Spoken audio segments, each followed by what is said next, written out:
నమస్కారం. N24 news వార్తలకు స్వాగతం. ముందుగా వార్తల్లోని ముఖ్యాంశాలు. ఢిల్లీ డెహ్రాడూన్ ఎక్స్‌ప్రెస్ వే ప్రారంభించిన మోదీ 212 కిలోమీటర్ల మార్గం ద్వారా ప్రయాణ సమయం తగ్గింపు, 11,868 కోట్లతో నిర్మాణం పూర్తి, ప్రాంతీయ అభివృద్ధికి కీలకంగా మారుతుందని అంచనా. రాష్ట్రంలో పెట్టుబడులు రాకపోవడంపై బుగ్గన విమర్శలు. అవినీతి కారణంగా పెట్టుబడులు వెనుకను వేస్తున్నాయనే ఆరోపణ. పారదర్శక విధానాలు లేకపోతే అభివృద్ధి సాధ్యం కాదని హెచ్చరిక. ప్రభుత్వం నమ్మకం కల్పించాలని బుగ్గన డిమాండ్.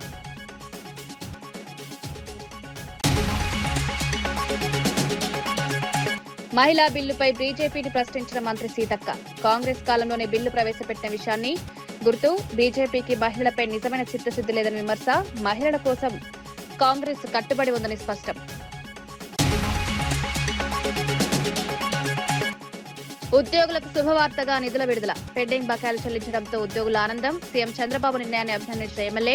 ప్రభుత్వ ఉద్యోగుల సంక్షేమానికి కట్టుబడి ఉందని వ్యాఖ్య.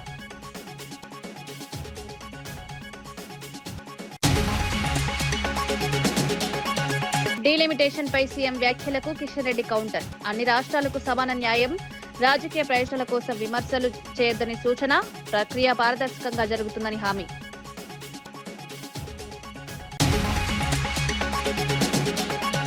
డిప్యూటీ సీఎం భట్టి విక్రమార్క కాంగ్రెస్ ప్రభుత్వ తీరును సమర్థించారు. రాష్ట్రంలో సంక్షేమం, అభివృద్ధి రెండింటినీ సమాంతరంగా అమలు చేస్తున్నామన్నారు. ప్రజల జీవన ప్రమాణాలు మెరుగుపరచడమే ప్రభుత్వ ప్రధాన లక్ష్యమన్నారు. అయితే ప్రతిపక్ష బీఆర్ఎస్ రాష్ట్రం అభివృద్ధి చెందకూడదన్న దురుద్దేశంతో తప్పుడు ప్రచారం చేస్తోందని ఆరోపించారు. ప్రభుత్వం చేపడుతున్న ప్రతి పథకాన్ని ప్రజలకు చేరవేయాలని పార్టీ శ్రేణులకు సూచించారు. ఖమ్మం జిల్లా కాంగ్రెస్ కు బలమైన కంచుకోటగా నిలుస్తుందని ధీమా వ్యక్తం చేశారు.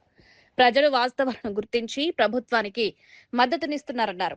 అభివృద్ధి పనులను అడ్డుకునే ప్రయత్నాలు విఫలమవుతాయని స్పష్టం చేశారు. భారత రాజ్యాంగం హక్కుల్ని దాన్ని కాపాడుకుంటూ కాంగ్రెస్ పార్టీ నాయకత్వంగా పనిచేయాలనేటువంటి ఆలోచనతో వారు ప్రమాణం చేపించారు. చేసినటువంటి ప్రమాణాన్ని ఒమ్ము చేయకుండా ఈరోజు ఈ బాధ్యతలు చేపడుతున్నటువంటి ప్రతి ఒక్కరు కూడా ఆ దిశలో కాంగ్రెస్ పార్టీ అభివృద్ధి కోసం, ప్రజా సంక్షేమం కోసం పనిచేయాలని చెప్పి మనస్ఫూర్తిగా మీ అందరినీ కోరుతూ ఈ బాధ్యతలు పొందుతున్నటువంటి మీ అందరికీ నా హృదయపూర్వకమైనటువంటి అభినందనలు కూడా తెలియజేస్తా ఉన్నాను.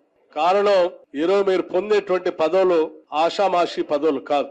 ఈ దేశంలోనే శతాబ్ద కాలం పైబడి చరిత్ర కలిగినటువంటి ఒక అత్యంత పెద్దదైనటువంటి ప్రజాస్వామ్య రాజకీయ పార్టీలో ఈరోజు జిల్లా స్థాయిలో మీరు పదవులు పొందుతా ఉన్నారు. ఈ దేశానికి స్వాతంత్రం తెచ్చి, ఈ దేశానికి రాజ్యాంగాన్ని అందించి, ఈ దేశానికి కావలసినటువంటి అనేక రకాలైనటువంటి అభివృద్ధి కార్యక్రమాలను అందించి, పంచవర్ష ప్రణాళికలు తెచ్చి, రకరకాలైనటువంటి అభివృద్ధి కార్యక్రమాలతో ప్రపంచంలోనే ఈ దేశాన్ని అతిపెద్ద ప్రజాస్వామ్య దేశంగా నిలబెట్టినటువంటి కాంగ్రెస్ పార్టీలో ఈ రోజు మంత్రి పొంగులేటి బీఆర్ఎస్ పార్టీపై తీవ్ర స్థాయిలో విమర్శలు చేశారు. వారి పాలనలో చిన్న పనులను కూడా పెద్దగా చూపించుకున్నారని ఆరోపించారు. కానీ కాంగ్రెస్ ప్రభుత్వం పెద్ద పనులు చేసిన ప్రచారం చేయకుండా ప్రజలకు సేవ చేస్తుందన్నారు. మరోసారి అధికారంలోకి రామెల్లమని తెలిసి బీఆర్ఎస్ నేతలు ఆందోళనతో వ్యవహరిస్తున్నారని వ్యాఖ్యానించారు. ప్రజలు గత పాలనను గుర్తుపెట్టుకుని సరైన నిర్ణయం తీసుకుంటారన్నారు. కాంగ్రెస్ ప్రభుత్వం పారదర్శకంగా పనిచేస్తోందన్నారు. అభివృద్ధి, సంక్షేమం రెండింటినీ సమానంగా అమలు చేస్తున్నామని వివరించారు. ప్రతిపక్షాలు చేస్తున్న ఆరోపణలు అసత్యమని పేర్కొన్నారు. మనందరి మీద ఉంది. దాన్ని దృష్టిలో పెట్టుకొని కాంగ్రెస్ కుటుంబ సభ్యులమైన మనందరం భవిష్యత్తులో మనం చేసే పనిని ఆనాటి ప్రభుత్వం గోరంత చేస్తే కొండంత చెప్పుకున్నారు. మనం కొండంత చేస్తే గోరంత కూడా చెప్పుకోలేకుండా ఉన్నమాట నిజం. దాన్ని గోరంతని కొండంత చెప్పుకోలేకపోయినా చేసిన దాన్నైనా మనం ప్రజలకు చెప్పగలిగితే తప్పకుండా ప్రజల మనసుల్లో ఉన్న ఈ ప్రభుత్వం, ఈ పార్టీ మళ్లీ తిరిగి ప్రజలు దీవించటానికి ఏ రకమైన సంకోచం ప్రజలలో లేదు. దానికి నిదర్శనమే ఈ గడిచిన కొన్ని నెలల నుంచి ప్రధాన ప్రతిపక్షమని చెప్పుకుంటున్న ఆనాడు 10 సంవత్సరాలు పరిపాలించిన దొరల పోకడ, అది జీర్ణించుకోలేకనే మళ్లీ మన ప్రభుత్వం రాదు అని జీర్ణించుకోలేకనే ఎలా కళ్ళు దాగి నుప్పు తొక్కిన కోతుల్లా ఎలా ఎగురుతున్నారో మనకి కనిపిస్తుంది. అయినా కూడా ఎక్కడ కాంగ్రెస్ శ్రేణులు, కాంగ్రెస్ కుటుంబ సభ్యులు తగ్గకుండా వారికి తిరిగి గిఫ్ట్ ఇవ్వడానికి సిద్ధంగా ప్రజలున్నారు. అది మీ అందరికీ తెలుసు కాబట్టి మళ్ళీ మిమ్మల్ని అడిగేది, చేసిన ప్రతి కార్యక్రమాన్ని చేయని దాన్ని ఏం చెప్పుకోనక్కర్లా. ఆనాటి ప్రభుత్వం లాగా మాయమాటల నోరు తెరిస్తే మాయమాటలు మనం చెప్పుకోనవసరంలా. చేసిన దాన్ని గనుక చెప్పుకోగలిగితే, చేసిన దాన్ని ప్రజలకు ఇస్తున్న దాన్ని, చేసిన అభివృద్ధిని చెప్పుకోగలిగితే తప్పకుండా. టీపీసీసీ చీఫ్ కేటీఆర్ పై తీవ్ర విమర్శలు చేశారు. పాదయాత్రలు చేసి ప్రజలను మోసం చేయలేరని వ్యాఖ్యానించారు. ముందుగా కవిత లేవనెత్తిన ప్రశ్నలకు సమాధానం చెప్పాలని సవాల్ విసిరారు. బీఆర్ఎస్ పాలనలో అనేక అవకతవకలు జరిగాయని ఆరోపించారు. 10 ఏళ్ల పాలనలో ప్రజలు ఇబ్బందులు పడ్డారని పేర్కొన్నారు. ఇప్పుడు ప్రజల మద్దతు కాంగ్రెస్ కే ఉందన్నారు. కేటీఆర్ ప్రజలకు నిజాలు చెప్పాలని డిమాండ్ చేశారు. బీఆర్ఎస్ నేతలు ప్రజల నమ్మకాన్ని కోల్పోయారని విమర్శించారు. ఈ రకంగా ఈ రాష్ట్రాన్ని దోచుకున్నారు, అన్న ఏ రకంగా వేల కోట్ల ఆస్తులు సంపాదించుకున్నారు, మేనబావ ఏ రకంగా ఆస్తులు సంపాదించుకున్నారు, సంతోషంలో ఏ రకంగా సంతోషంగా ఉన్నాడో ఇవన్నీ కూడా మీ చెల్లె చెబుతా ఉంది. పాదయాత్ర చేసే ముందు మీ చెల్లె స్పందించిన ప్రశ్నలకి జవాబు చెప్పి పాదయాత్రకు పోవాల్సిన విజ్ఞప్తి చేస్తా ఉన్నాను. రాష్ట్రాన్ని అడ్డగాలుగా దోచుకొని ఇలా సోషల్ మీడియాని అడ్డం పెట్టుకొని పెద్దలు విక్రమార్క చెప్పినట్టుగా కాంగ్రెస్ పార్టీని బదనాం చేసే ప్రయత్నం చేస్తా ఉన్నారు. ప్రధాని మోదీ ఢిల్లీ డెహ్రాడూన్ ఎక్స్ప్రెస్ వేను ప్రారంభించారు. సుమారు 11,868 కోట్ల వ్యయంతో నిర్మించిన ఈ ప్రాజెక్టు 212 కిలోమీటర్ల పొడవు కలిగి ఉంది. ఈ ఎక్స్ప్రెస్ వే ద్వారా 6 గంటల ప్రయాణం కేవలం 2 గంటలకు తగ్గింది. ప్రయాణ సౌకర్యాలు మెరుగుపడి ఆర్థిక అభివృద్ధికి దోహదపడుతుందని అధికారులు తెలిపారు. ఈ ప్రాజెక్టు ప్రాంతీయ అభివృద్ధికి దారితీస్తుందని భావిస్తున్నారు. రవాణా సౌలభ్యం పెరగడంతో వాణిజ్య కార్యకలాపాలు వేగవంతమవుతాయని అంచనా వేస్తున్నారు. మౌలిక వసతుల అభివృద్ధిలో ఇది కీలక అడుగుగా పేర్కొన్నారు. मुख्यमंत्री और उप मुख्यमंत्री भी उनके साथ इस वक्त वहां पर मौजूद थे। तो आप तस्वीरों में देख रहे हैं ये एलिवेटेड कॉरिडोर जो करीब करीब 12 किलोमीटर का है। यहाँ से कितना खूबसूरत दृश्य, जब आप इस एक्सप्रेसवे पर जाएंगे तो आपके लिए एक बहुत ही अलग अनुभव होगा। और आप पढ़ पा रहे होंगे ये दिल्ली देहरादून इकोनॉमिक कॉरिडोर और गणेशपुर और आशा रोडी के बीच में जो वाइल्ड लाइफ कॉरिडोर बनाया गया है 18 किलोमीटर लंबा हिस्सा है। और जैसा कि हम लगातार अपने एक्सपर्ट्स के साथ बात कर रहे हैं, NHAI और वर्ल्ड जो wild life institute of India है इसको साथ में लेकर के इस पूरे प्रोजेक्ट को कंसीव किया गया। और अंडरपास का उपयोग कैसे किया जाए, वन्यजीव कैसे इस अंडरपास का उपयोग कर पाएँ, जो वन्य प्रजातियाँ हैं वो अंडरपास का उपयोग कैसे कर पाएँ, और जो प्रभावशीलता है इस पूरे के पूरे प्रोजेक्ट की उसको देखने के बाद ये जो पूरा वन क्षेत्र है, जो बाघ, हाथी, ग्रेटर हॉर्नबिल और किंग कोबरा जैसी जो कुछ लुप्तप्राय प्रजातियां हैं वो भी यहाँ पर पाई जाती हैं बड़ी संख्या में। और गणेशपुर और आशा रोडी के बीच में जो 20 किलोमीटर लंबा कुल एरिया है, इस हिस्से में जहां पर प्रधानमंत्री इस वक्त व्यू पॉइंट देख रहे हैं वो करीब 10.97 किलोमीटर लंबा अंडरपास है। उस अंडरपास के बिल्कुल करीब जहां पर व्यू पॉइंट बनाया गया है। और खास तौर पर కేంద్ర మంత్రి కిషన్ రెడ్డి డీలిమిటేషన్ అంశంపై స్పందించారు. సీఎం రేవంత్ రెడ్డి వ్యాఖ్యలు సరికావని పేర్కొన్నారు. అన్ని రాష్ట్రాలకు సమాన న్యాయం జరగాలన్నదే కేంద్ర ప్రభుత్వ లక్ష్యమని స్పష్టం చేశారు. రాజకీయ ప్రయోజనాల కోసం విమర్శలు చేయడం సరైంది కాదన్నారు. దేశవ్యాప్తంగా సమతుల ప్రాతినిధ్యం కల్పించడమే ప్రధాన ఉద్దేశమని తెలిపారు. ప్రజల్లో అపోహలు సృష్టించకూడదని సూచించారు. డీలిమిటేషన్ ప్రక్రియ పారదర్శకంగా జరుగుతుందన్నారు. ఎందుకంటే ఈరోజు 70 కోట్ల మంది మహిళలకు సంబంధించినటువంటి ఆత్మగౌరవము, మహిళలకు సంబంధించినటువంటి హక్కులు, అభివృద్ధిలో వాళ్ళకు సమాన ప్రాధాన్యత కల్పించి, భాగస్వామ్యం కల్పించి ముందుకు తీసుకెళ్లాలనేటువంటి ప్రయత్నము ఈరోజు జరుగుతూ ఉంది.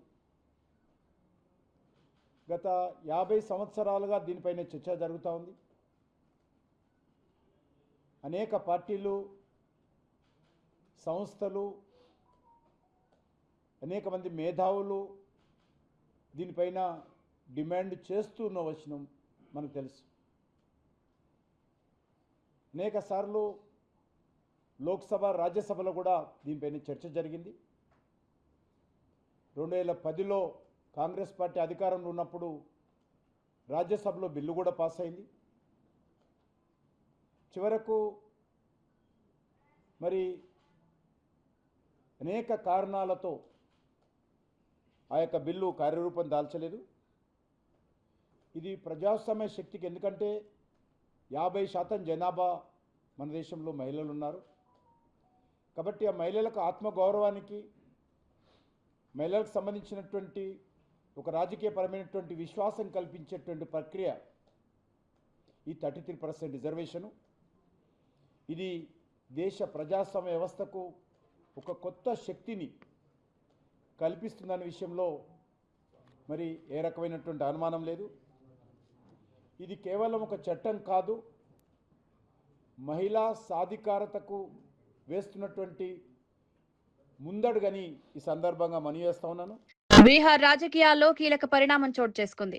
శాసనసభాపక్ష సమావేశం అనంతరం సామ్రాట్ చౌదరిని ముఖ్యమంత్రిగా ఎన్నుకున్నారు. బీసీ వర్గానికి చెందిన నాయకుడిగా ఆయన ఎంపిక ప్రాధాన్యత సంతరించుకుంది. రేపు ముఖ్యమంత్రిగా ప్రమాణ స్వీకారం చేయనున్నట్లు అధికారికంగా ప్రకటించారు.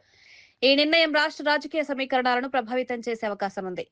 పార్టీ లోపలి చర్చల అనంతరం ఈ నిర్ణయం తీసుకున్నట్లు సమాచారం. కొత్త ప్రభుత్వంపై ప్రజల్లో ఆసక్తి నెలకొంది. సామ్రాట్ చౌదరి నాయకత్వంలో పాలన ఎలా ఉంటుందో చూడాలి.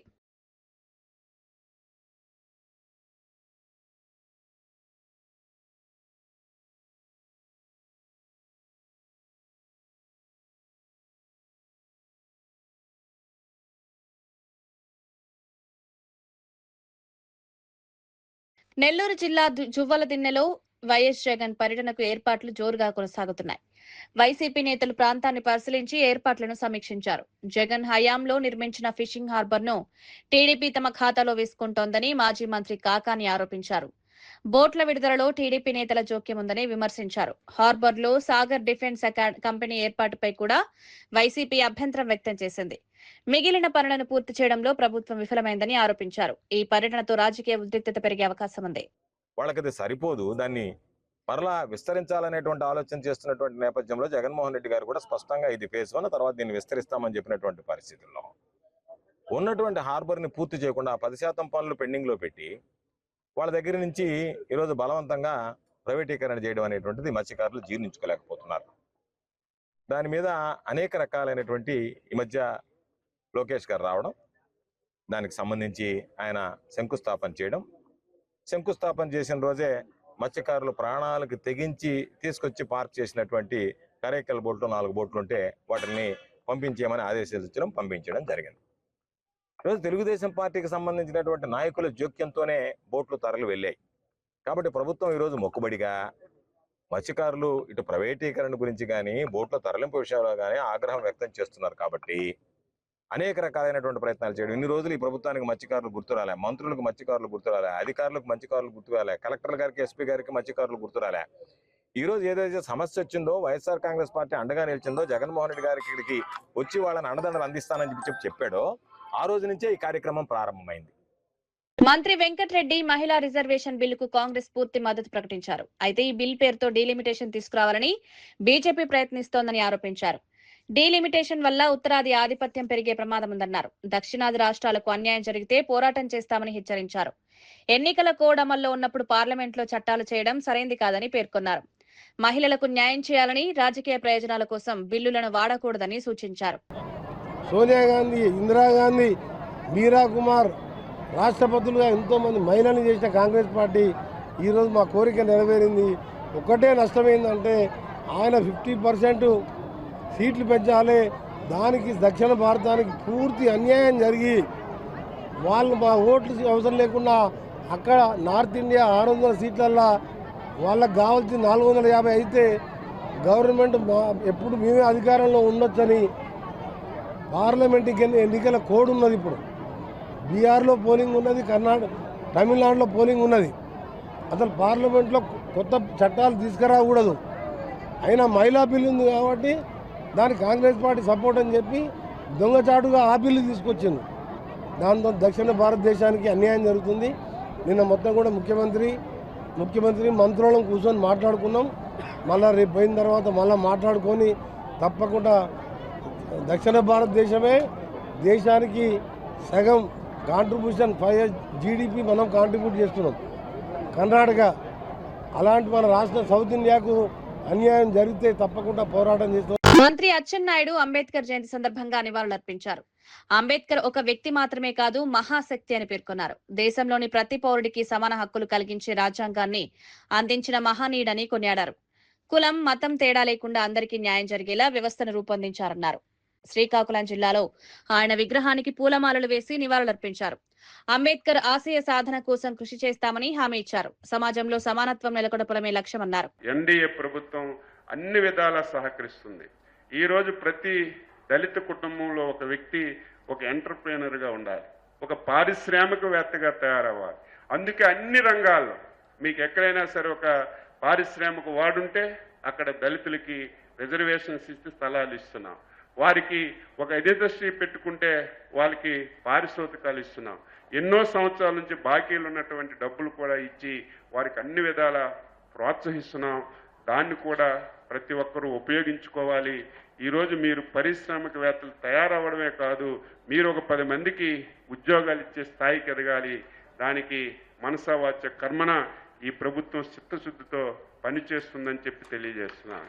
ఈరోజు విద్యార్థులకి రెసిడెన్షియల్ స్కూల్స్ ఉన్నాయి, కానీ హాస్టల్స్ ఉన్నాయి. ఎక్కడికి వెళ్ళినా సరే కనీసమైనటువంటి సదుపాయాలు లేవు. మొన్నే ముఖ్యమంత్రి గారు చెప్తున్నారు, ఈ రాష్ట్రంలో ఏ రెసిడెన్షియల్ స్కూల్కి వెళ్ళినా, ఏ హాస్టల్కి వెళ్ళినా తాగడానికి నీళ్లు కూడా లేవు. చాలా స్కూల్స్లో మినరల్ వాటర్ ప్లాంట్స్ కూడా లేవు. అందుకే స్పష్టంగా ముఖ్యమంత్రి గారు ఆదేశాలు ఇచ్చారు. రేపు వేసవి సెలవుల తర్వాత స్కూల్స్ అన్నీ ఓపెన్ అయ్యే సమయానికి అన్ని హాస్టల్స్ బాగవ్వాలి, అన్ని రెసిడెన్షియల్ స్కూల్స్ బాగవ్వాలి. ప్రతి హాస్టల్లో స్వచ్ఛమైనటువంటి మినరల్ వాటర్ ద్వారా నీరు ఇవ్వాలని స్పష్టంగా ఆదేశాలు ఇచ్చి ముందుకెళ్తున్న విషయం కూడా ఈరోజు సంతోషంగా మీ అందరికీ తెలియచేస్తున్నాను. మీరు తప్పనిసరిగా అంబేద్కర్ ఆశయాలకు అనుగుణంగా మనందరం కృషి చేద్దాం. ఇప్పుడే పెద్దలు నరసింహ గారు చెప్పారు, అనేక పథకాలు ఉండే.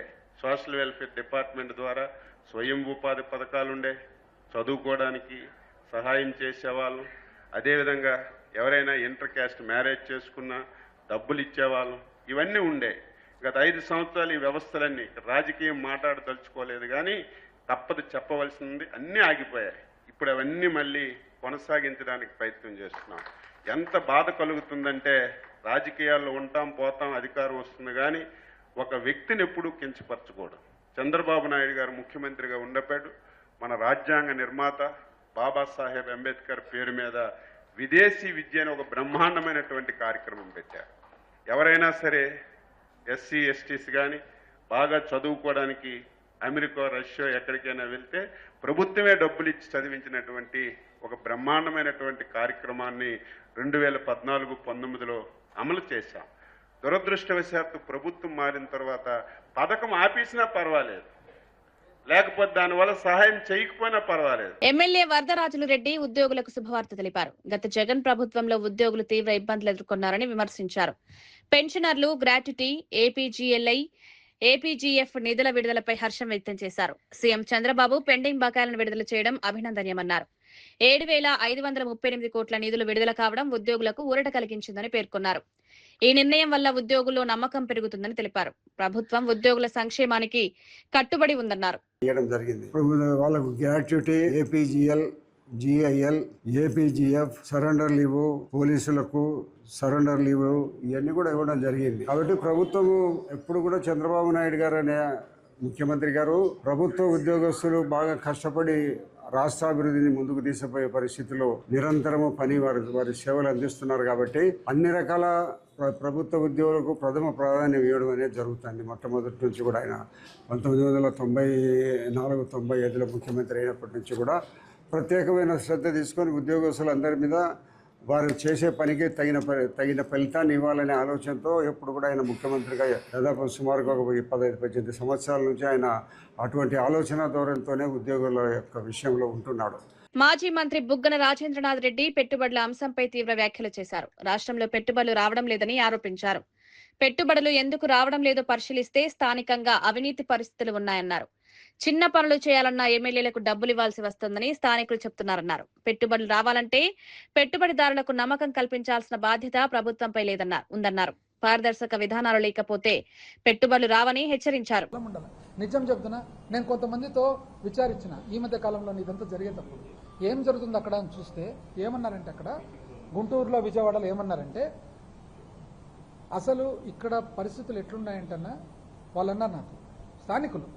ఇంకా నేను విచిత్రం చెప్తా, స్థానికులు అక్కడ ఉన్న చౌదరీస్ అన్నారు నాకు ఏం తెలుసునా, అధ్వానమైన పరిస్థితి అన్న, లేఅవుట్ వేసే లోపల నాన్ కన్వర్షన్ కావాలంటే ఎమ్మెల్యేకి ఇవ్వాలి, లాస్ట్కు పునాది రాయేస్తే ఎమ్మెల్యేకి ఇవ్వాలి, ఏ పని చేయాలన్నా కూడా ఎమ్మెల్యేకి పోయి ఇచ్చుకోవాలి, డబ్బులు ఏంది ఎమ్మెల్యేలు ఏంది అసలు ఆ పని జరగనీరు అనేది వాళ్ళు చెప్తున్నారు అన్నమాట. అసలు ఇంకా ఏమనంటే సంపద సృష్టి. ఏమి సంపద సృష్టి? సంపద సృష్టి ఏమంటే మా ఇంట్లో పనిచేసే పిల్లోడు, ఇది కూడా వాస్తవం చెప్తా, నేను కొద్దిగా మా అమ్మ చనిపోయింది సార్, మా నాయన ఒక్కడున్నాడు, ఊరికి పోవాలంటే అక్కడ ఊరికి పోతే నీకు అన్ని బాగానే ఉందని ఆయన అది ఇదంటే ఆయన కోస్టలాంధ్ర నుంచి వచ్చినాడు అనమాట. ఆయన ఏమన్నా తెలిసిన ఏం చేస్తున్నాడు నాయన అంటే, పొలం ఉండే పొలము గుత్తకిచ్చినారు, మళ్ళీ ఏం చేస్తున్నాడంటే చిన్న కిరాణం అంగడి పెట్టుకున్నాడు. కిరాణం అంగడి ఆ మారుమూల గ్రామంలో జరుగుతుందంటే కిరాణంతో పాటు మందు కూడా అమ్ముతాడు సార్, అందుకని మందు కూడా అమ్ముతున్నాడు కాబట్టి జరిగిపోతుంది. ఇది ఇట్లాంటి పరిస్థితుల్లో పెట్టుబడులు రావాలా పెట్టాలా చేయాలంటే ఎందుకు వస్తారు, ఎక్కడి నుంచి వస్తారు అసలు? ఇంకోటి ఇన్వెస్ట్మెంట్ రావాలంటే ధైర్యం ఇవ్వండి. ఇప్పుడు హెరిటేజ్ హెడ్ క్వార్టర్స్ పెట్టండి, హెరిటేజ్ హెడ్ క్వార్టర్స్ పెడితే పెట్టుబడిదారులు కూడా వస్తారు, అవును పెడుతున్నారు కదా అని. ఇది ఎట్టుందంటే మెడికల్ కాలేజ్కి ఎవరు రాలే, టెండర్ వేయలే అంటే నారాయణ మెడికల్ కాలేజ్ జరుపుతున్నాడు, ఆయన వేస్తే కదా ఎవడన్నా వచ్చేది, నువ్వేమో టెండర్ వేయవు. అసలు ఇంకొక ఆశ్చర్యకరమైన పరిస్థితి, చౌదరి గారే బాగా తెలిసిన ఆయన, హైదరాబాద్లో ఉంటారు, గుంటూరులో ఉంటారు. ఆయన ఏమన్నా అంటే సార్ నరాన టీడీపీ సార్, మేము మంచిది సార్, ఎవరి అభిమానం వాళ్ళకు ఉంటుంది లేండి, నరాన టీడీపీ సార్. అయితే ఒక్కసారి మాత్రం సార్ నేను రాజశేఖర రెడ్డి గారి మీద అభిమానంతో, అంటే నేనేమనుకున్నాను నెక్స్ట్ ఆయన అభిమానంతో ఓటేసింటాడేమో అని అనుకున్నాను. ఆ రోజు మాత్రం సార్ అభిమానం అడ్డం వచ్చి నేను ఓటింగ్కే పోలే అన్నాడు అంటూ ఆయన ఏమన్నా నడుస్తున్నా. దాని తర్వాత ఈసారి మాత్రము సస్త టీడీపీ కోటాను సార్, ఇది నేను వాస్తవం, ఇది అన్న మాట నేను చెప్తున్నాను. వార్తలు ముగించే ముందు ముఖ్యాంశాలు మరోసారి. ఢిల్లీ డెహ్రాడూన్ ఎక్స్ప్రెస్ వే ప్రారంభించిన మోదీ, 212 కిలోమీటర్ల మార్గం ద్వారా ప్రయాణ సమయం తగ్గింపు, 11,868 కోట్లతో నిర్మాణం పూర్తి, ప్రాంతీయ అభివృద్ధికి కీలకంగా మారుతుందని అంచనా. రాష్ట్రంలో పెట్టుబడులు రాకపోవడంపై బుగ్గన విమర్శలు, అవినీతి కారణంగా పెట్టుబడులు వెనుకను వేస్తున్నాయనే ఆరోపణ, పారదర్శక విధానాలు లేకపోతే అభివృద్ధి సాధ్యం కాదని హెచ్చరిక, ప్రభుత్వం నమ్మకం కల్పించాలని బుగ్గన డిమాండ్.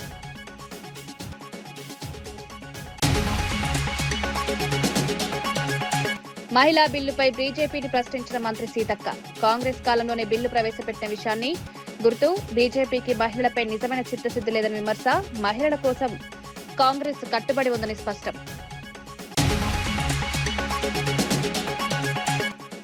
ఉద్యోగులకు శుభవార్తగా నిధుల విడుదల, పెండింగ్ బకాయిలు చెల్లించడంతో ఉద్యోగుల ఆనందం, సీఎం చంద్రబాబు నిర్ణయాన్ని అభినందించిన ఎమ్మెల్యే, ప్రభుత్వ ఉద్యోగుల సంక్షేమానికి కట్టుబడి ఉందని వ్యాఖ్య.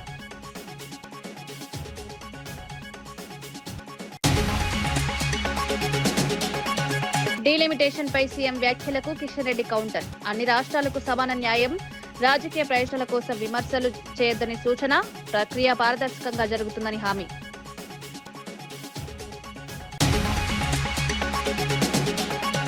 ఇవి ఈనాటి వార్తా విశేషాలు. మరో బులెటిన్లో మళ్ళీ కలుద్దాం. నమస్కారం.